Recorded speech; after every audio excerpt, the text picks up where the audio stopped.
Zippity-doo-dah, zippity-yay. My, oh my, what a wonderful day.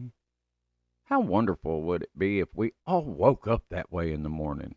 Hey friends, welcome back to Logan's Voice. I'm Doug Ballinger, and today I want to talk about something that shows up everywhere. In our conversations, in our families, in the news, in how we treat ourselves and how we treat others. And that something is stigma. Now, I'm not coming to you today as an expert with a psychology degree or a title behind my name. I'm coming to you as a dad, a grieving father, someone who lost his son Logan to fentanyl poisoning. And I've learned a whole lot about how stigma works because I've seen what it does to people who are already fighting for their lives. I felt the sting of it when folks avoid talking about my son after he died. I've seen it push people into silence, into shame, and into hiding when what they really need was help, connection, and love. So today, we're going to take a deeper look at what stigma really is, how it gets started, how it twists itself together with things like prejudice and fear, why it's such a deeply human response to things that feel different or unfamiliar, and how we can learn to unlearn it. We'll talk about the cost of hanging on to stigma because, y'all, it takes a whole lot of energy to keep up judgment. It's draining. And we'll talk about what happens when we flip the energy into something better, into compassion, honesty, acceptance, and community. Because the truth is, every one of us is carrying something. And a wise girl once told me, secrets keep you sick. That's why I live my life as an open book now. It's a whole lot easier to keep up with reality than some fake version we create to protect ourselves.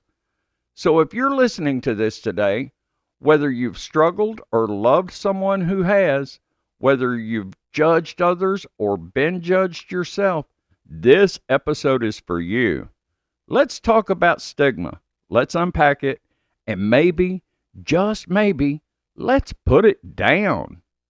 You know, when we talk about stigma, it can sound like a big academic term, but it's actually really simple. Stigma starts with discomfort. That feeling you get when something seems unfamiliar, when someone's story doesn't match your experience, when their pain makes you nervous or unsure of what to say. It's that little voice in your head that says, that's not normal. I don't understand that. That's not me. And when we don't understand something, what do we usually do? We put distance between ourselves and it. We categorize it, we label it, we judge it, because that gives us the illusion of control. And I say illusion for a reason. Because judgment might make us feel safer, but it doesn't actually protect us. It isolates us. That's how stigma begins. It's born from fear and insecurity, not from truth. It creeps in quietly like a whisper. Addicts are weak. Mental illness is shameful. Grief should have an expiration date. Those people make their choices. So we start drawing lines between us and them. But here's the thing. There is no them. There is only us. All of us. Every one of us walking around with stories we don't tell. Wounds that haven't healed. Things we're scared people might find out. And most of us are just doing the best we can with what we've been given. When stigma shows up, it usually because someone is reacting to what they don't understand. That's human. But that doesn't mean it's helpful. Here's what I've learned. When you take the time to actually hear someone's story, when you look at them in the eye and say, tell me what happened, the stigma starts to lose its power. You start to see the person behind the label. You realize that their struggle could just as easily have been yours, or might be one day. Stigma thrives in silence and separation, but it dies in the light of connection. let's talk about how stigma and prejudice are really just two sides of the same coin, or maybe more accurately, two heads of the same beast.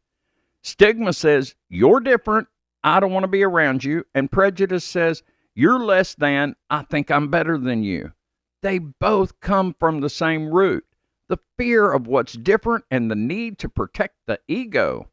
Now, I know that can sound harsh, but stay with me, because when we really look at it, most of the time, we're not out here trying to hurt people. Most of the time, our bias and judgment show up in small and subtle ways. They're in the things we don't say, the people we avoid, the assumptions we make when we see someone on the street or read a headline. They show up in how we talk about those people. And the minute we start saying those people, we've already forgotten. They are us. Let me bring it home a little. When someone dies from a heart attack, we bring casseroles. When someone dies from fentanyl poisoning, people whisper behind closed doors. One gets sympathy, the other gets suspicion. And let me tell you something, that silence, that shame kills people. It kills connection, it kills truth, it kills the very support that person might need to stay alive. Stigma says, you brought this on yourself. But compassion says, you're human and you were hurting. And we have to start choosing compassion over criticism. Because when we allow stigma and prejudice to take the driver's seat, especially in the world of addiction, mental health, or grief, we shut down the very bridges that might have helped someone find hope. You know, some people don't realize how harmful it is to say things like, well, where were his parents? Why didn't she just stop using? He should have known better. She chose that life. No one chooses trauma. No one chooses to be enslaved by a substance. No one chooses to bury their child. What people need, what Logan needed, what I needed, is understanding. Not a free pass, not denial of the pain, but just someone willing to say, I don't have to understand your entire journey to stand beside you in it. Let's talk about something we don't often think about, the weight of judgment. Because carrying around stigma, hate, or even quiet resentment, it's heavy. And it's not just heavy for the person we're judging, it's heavy for us. If you ever notice how draining it is to keep up appearances, to pretend you've got it all together, to walk around with this pressure to stay above someone else's struggle so you don't have to face your own, let me tell you, that kind of energy, it'll wear you out. When you're busy guarding your ego, measuring other people's pain, or holding on to a story that says they're not like me, you miss the chance to just be human. And I get it. Sometimes judging someone feels easier than confronting our own fear. If I can point the finger at somebody else, I don't have to look in the mirror. I don't have to ask hard questions about the system we live in, the traumas we've buried, or the times I didn't show up the way I wish I had. But here's the truth. It takes more energy to hate than it does to love. I'm going to say that again. It takes way more energy to hate than it does to love. Judgment might give you a quick hit of superiority, but it won't give you peace. It won't help you sleep better at night. It won't keep your family safe from pain or bring your loved one back from the edge. You know what will? Compassion. Not pity, not saviorhood, but that deep, quiet knowing that we're all in this together. That if someone else is hurting, my humanity calls me to lean in, not pull away. And when you turn that energy around, when you stop spending your strength on keeping score and start using it to connect, to listen, to heal, something amazing happens. You get your power back. You get your peace back. And when you become someone who helps shift the atmosphere around you from judgment to joy, from shame to grace, think about the ripple that creates.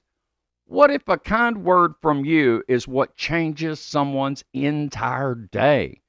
What if your willingness to sit beside someone in their mess gives them just enough strength to try again? You don't need to fix anyone. You just need to show up without the armor of judgment and with the honesty of your own imperfect humanity. Because love, real, raw, grounded love, is powerful. And it takes a lot less out of you than hate ever will. You know, people sometimes ask me why I'm so open, why I tell the truth about Logan, about addiction, about grief, about the raw, messy parts of life that most folks try to keep hidden. And here's what I tell them: because living any other way just costs too damn much. I used to think I had to protect people from the hard stuff. Keep it clean, keep it tidy, don't let anyone see the cracks. But I lost my son. And I realized all that pretending, all that effort to keep up appearances, to minimize pain, to protect other people's comfort, it didn't save Logan. It doesn't save me. It doesn't save anybody. What it did was isolate us. It made the silence louder, the shame deeper, and the truth harder to reach. A wise girl once told me, secrets keep you sick. And she was right. Hiding what hurts doesn't make it go away. It just makes you carry it alone. So I made a choice to live my life out loud, to name the hard things, to tell the truth, not because it's easy, but because it's healing. When I talk about Logan, I don't sugarcoat it. He struggled. He fought like hell. He was bright and funny and so deeply loved. And he died because the world didn't understand how to help kids like him without shaming them first. I live as an open book because Logan deserved better. And I think a lot of people do. People need to hear real stories. They need to know they're not alone in their grief, their addiction, their mental health battle, their fear. They need to know someone else has walked through the fire and is still standing. It's not always being vulnerable. Sometimes I worry about how people will respond, but I've learned that telling the truth is the fastest way to find your people. When you open up, you give other people permission to open up too. And suddenly, we're not strangers anymore. We're connected. So, yay, I live my life as an open book, not for pity, not for praise, but because truth is the antidote to stigma. And truth is how we get free. So, now that we've unpacked stigma, now that we've looked at how it starts, how it spreads, and how much it costs us, I want to leave you with a challenge. The next time you see someone struggling, pause. Maybe they're yelling at their kid in a parking lot. Maybe they're nodding off on a bus bench. Maybe they're checking out in front of you at the store and seem distracted, short-tempered, or not put together. Whatever it is, instead of jumping to judgment, I want you to stop and remember something. There's a story behind that behavior. There's pain behind those eyes. There's something going on that you can't see. You don't have to fix them. You don't even have to say anything. But you can choose compassion in that moment. You can choose to soften instead of harden. You can choose to see their humanity instead of their flaws. You can choose to love. And that choice, it might feel small, but it's powerful. Love creates ripples. Kindness catches on. The smallest acts of grace, a nod, a smile, a moment of understanding, can change someone's whole day. And sometimes it can change the course of their life. What if we stopped worrying about being better than the next guy and just focused on being with each other? What if the goal wasn't to rise above people, but to walk beside them? What if we choose community over comparison, presence over perfection, connection over control. I'm not saying it's easy, but I'm saying it's possible. If we could turn just a little bit of our judgment into love, a little bit of our pride into humanity, a little bit of our fear into curiosity, we could change everything. Stigma divides, but love unites. Imagine that. Imagine compassion spreading like wildfire, lighting up this dark, divided world, one act at a time. Now that's a fire I want to help start. So here we are at the end of this conversation, but maybe at the beginning of something bigger. If you've been carrying judgment towards yourself, towards others, you are not alone. We all have. We were taught that. But I'm here to tell you something. I wish someone had told me a long time ago, you can put it down. You don't have to carry it anymore. You don't have to keep living in silence. You don't have to pretend everything's fine. You don't have to shame others to protect yourself. You can choose something different.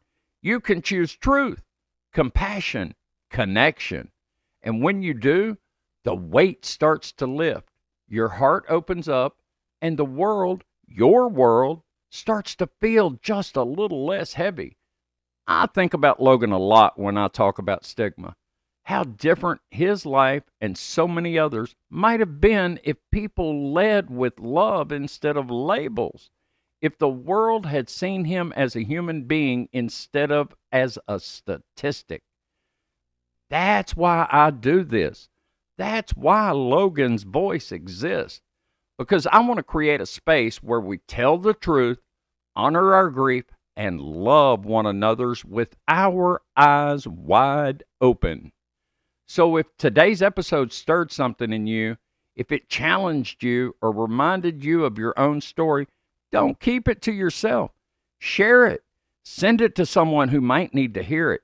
Start a conversation, because the only way we break stigma is together. And if no one's told you this lately, let me be the one. You are worthy of love exactly as you are right here, right now. So let's live like that's true, and let's spread it like wildfire. I'm Doug Ballinger, and this is Logan's Voice. Thanks for listening. Until next time, stay open, stay kind, and stay human. I am Logan's voice. I am Logan's dad, and I will not be silent.